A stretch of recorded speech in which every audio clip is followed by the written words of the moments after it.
கிறிஸ்துக்குள் அன்பான காலைக்கு நிகழ்ச்சி நேயர்களே, மீண்டும் இந்த நாளிலும் கூட இயேசுவின் நாமத்தில் உங்களுக்கு வாழ்த்துதல் கூறுகிறேன். இந்த நாள் உங்களுக்கு இனிய நாளாக இருக்கு. இயேசுவின் நாமத்தில் வாழ்த்துதல் கூறுகிறேன். இன்றைக்கு பிறந்த நாள்கள், திருமண நாட்கள் காண்கிறவர்களுக்கும் இயேசு கிறிஸ்து நாமத்தில் உங்களுக்கு வாழ்த்துதல் கூறி தேவனுடைய ஆசீர்வாதத்தை நீங்கள் பெற்றுக்கொள்ள தேவன் உங்களுக்கு கிருபையாக இருப்பாராக. இந்த நாளில் நமக்கு வருகிற செய்தி எங்கிருந்து பார்த்தீங்கன்னு சொன்னால் 2 கொரிந்தியர் 5ஆம் அதிகாரம் 17வது வசனம். ஒருவன் கிறிஸ்துவுக்குள் இருந்தால் புது சிருஷ்டியா இருக்கிறான், பழவைகள் எல்லாம் ஒளிந்து போயின, எல்லாம் புதியதாயின அப்படின்னு சொல்லி சொல்லப்பட்டிருக்குது. பசிபிக் மகாநக சமுத்திரத்துல சாலமன் தீவு இருக்குது. அந்த தீவுல இருக்கிற மக்கள் எப்படின்னு சொன்னா ஆர்டினரியான மக்கள் இல்லை. அவங்க என்ன செய்வாங்கன்னு சொன்னா நர மாமிசத்தை தின்கிறவர் பிள்ளைகளாக இருந்தாங்க. அது மாத்திர ரொம்ப துன்மார்க்கமான ஜீவிக்கிறவர்களாக காணப்பட்டாங்க. அப்படி அவங்க இருக்கிற மத்தியில நீங்க பார்த்தீங்கன்னு சொன்னா இயேசு கிறிஸ்துவ அன்பை குறித்து சொல்ல அநேகர் அங்க சென்றிருந்தாங்க.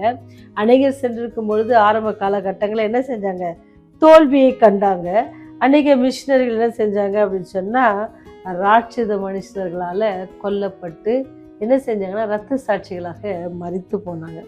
அப்படி அநேகர் அந்த தீவுகளில் கஷ்டப்பட்டு இருந்தாலும் கூட நீங்கள் நினைக்கிற மாதிரி அந்த மக்கள் மனம் மாறவே இல்லையா அப்படின்னு சொல்லி நீங்கள் யோசிப்பீங்கன்னு சொன்னால் கண்டிப்பாக ஆண்டவருடைய அன்பு என்ன செய்யணும்னு சொன்னால் எல்லாத்தையும் மாற்றன்றது இது ஒரு பெரிய உண்மையான சாட்சியாக இருக்கிறது. என்ன செஞ்சாங்கன்னு சொன்னால் அந்த இடத்துலையும் கூட என்ன செஞ்சாங்க, தேவனை ஏற்றுக்கொள்ள அவருடைய அன்பை புரிந்து கொள்வதற்கு ஒரு சில நபர்கள் என்ன செஞ்சாங்கன்னா முன் வந்தாங்க. அப்படி ஒரு சில நபர் முன் வரும்பொழுது தேவனுடைய அன்பு அப்படி என்ன செஞ்சுச்சா பரவ ஆரம்பிச்சிச்சு. அநேகர் என்ன செஞ்சாங்க, அவர்கள் தாங்கள் மாமிசத்தை தின்றுவதை விட்டு என்ன செய்கிறாங்கன்னு சொன்னால் மனிதனாக மாறத்தக்கதாக அல்லது அவங்க கற்றுக்கொண்ட பாடங்கள் அல்லது அவங்க தேவனுடைய அன்பை குறித்து மாத்திரம் இல்லை, எப்படி ஒரு மனிதன் அன்றாட ஜீவிக்க வேண்டும் என்பது என்ன செஞ்சாங்களாம் கற்றுக்கொண்டாங்க. அப்படி அவங்க கற்றுக்கொண்டு அவங்க என்ன செஞ்சாங்க, ரொம்ப சந்தோஷமாக தங்களுடைய வாழ்க்கையை தொடங்குகிற அந்த நேரத்தில் தான் என்ன நடக்குது அப்படின்னு சொன்னால் 2ஆம் உலக மகா யுத்தம் நடக்குது. அந்த யுத்தத்தில் ஜான் எஃப் கென்னடி என்றவங்க என்ன செய்றாங்கன்னா அமெரிக்க கடற்படையிலேருந்து என்ன செய்யறாங்க கப்பலில் தலைவராக இருக்கிறாங்க. அப்படி இருந்தவருக்கு என்ன நடந்துச்சுன்னு சொன்னால் அந்த கப்பல் எதிரிகளால் தாக்கப்பட்டது. அந்த எதிரிகள் தாக்குறதுனால என்ன செய்கிறாருன்னு சொன்னால் அவர் எங்கே கரை ஒதுங்குறாரு அப்படின்னு சொன்னால் சாலமன் தீவில் வராரு. அப்படி அந்த தீவுக்கிட்ட வந்தோடனே அவருக்கு ரொம்ப பயம். ஏன்னு சொன்னால் அந்த மக்களை பற்றி எல்லாருக்குமே தெரியும் இல்லையா. ஆனால் அங்கே பயந்த மாதிரி அவர் நினச்ச மாதிரி நடக்கலை. அங்கே இருக்கிற மக்கள் எல்லாம் செஞ்சாங்கன்னா ஓடி அவரை காப்பாற்றி அவருக்கு உணவு கொடுத்துருக்குறாங்க. உணவு கொடுத்து அவருக்கு தேவையான சிகிச்சைகள் கொடுத்துருக்குறாங்க. அவரை பராமரிச்சிருக்கிறாங்க.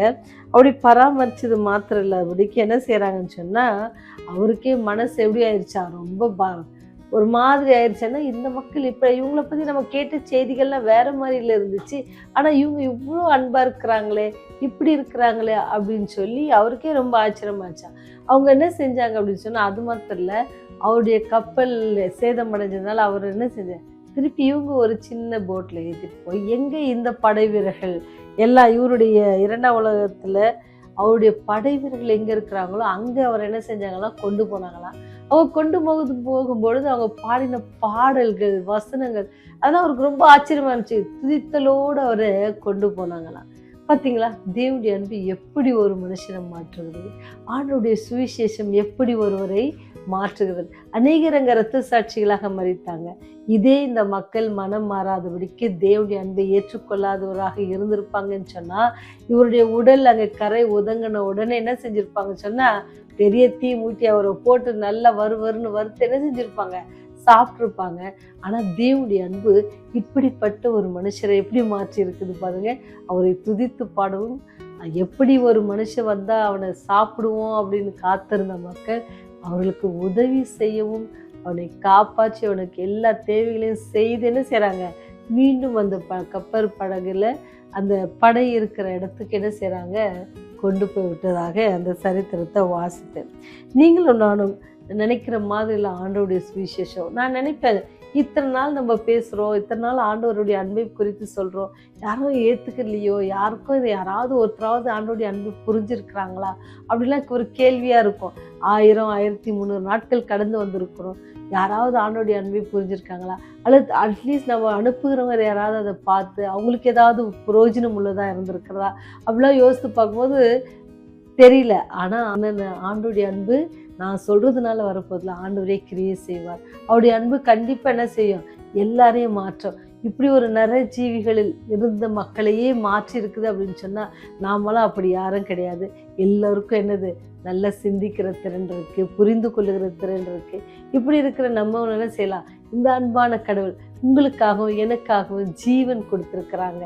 அவர் நமக்குள்ள வரும்பொழுது நாம் எப்படி இருக்கிறோமோ புது சிருஷ்டியாக இருக்கிறோம். பழவிகள் எல்லாம் ஒளிந்து போயின, எல்லாம் புதியதாயின. எப்படி அந்த மக்கள் சாலமன் தீவு மக்கள் மாறி புது ஜீவிகளாக ஆனாங்களோ அதே போல் நீங்களும் நானும் கூட பழைய காரியங்கள் நம்ம வீட்டில் இருக்குன்னு சொன்னால் அதெல்லாம் நீக்கி போட்டுட்டு நம்ம புது மனுஷராக நல்லவர்களாக ஆண்டவருக்கு பிரியமுள்ள பிள்ளைகளாக நம்ம வாழ்வோம்னு சொன்னால் ஆண்டவர் நமக்கு ஒவ்வொரு வருடமாக கூட்டி கொடுக்குற ஒவ்வொரு நாட்களிலும் கூட நாம் தேவனுக்கு பிரியமாக இருப்போம்னு சொன்னால் தேவன் நம்மை ஆசீர்வதிக்க வல்லவராக இருக்கிறார். நம்ம இடத்துல இருக்கிற எல்லா ஒளிந்து போயிடும், எல்லாம் புதியதாகும் பொழுது தேவன் நம்மோடு கூட இருந்து நம்மை வழி நடத்துகிற பாதை அவ எப்படி இருக்குன்னு சொன்னால் ரொம்ப அழகாகவும் நேர்த்தியாகவும், ஒருவேளை அதில் கஷ்டம் வரலாம், துன்பம் வரலாம், அதோடு கூட யார் இருப்பாங்க சொன்னால் ஆண்டவர் நம்மோடு கூட இருப்பார். நம்மை புது சிருஷ்டியாக மாற்றியவர் நம்மோடு கூட இருப்பாங்க. அப்படியே கரத்தை பிடிச்சி விட்டு நம்ம மெதுவாக நடந்து போவோம்னு சொன்னால், ஒருவேளை ஆபத்து இருக்குன்னு சொன்னால் அவர் நம்மை தூக்கி நடக்க காத்து கொண்டிருக்கிறார். அப்பேற்பட்ட அந்த அன்பான தெய்வத்தை நீங்களும் நானும் எப்படி ஏற்றுக்கணுமா, நம்முடைய சொந்த இரட்சகராக ஏற்றுக்கொள்ளணும். அவரை நம்ம சொந்த இரட்சகராக ஏற்றுக்கொள்ளணும் அப்படின்னு சொன்னால் எப்படி ஒரு மேய்ப்பன் தன் நாடுகளுக்காக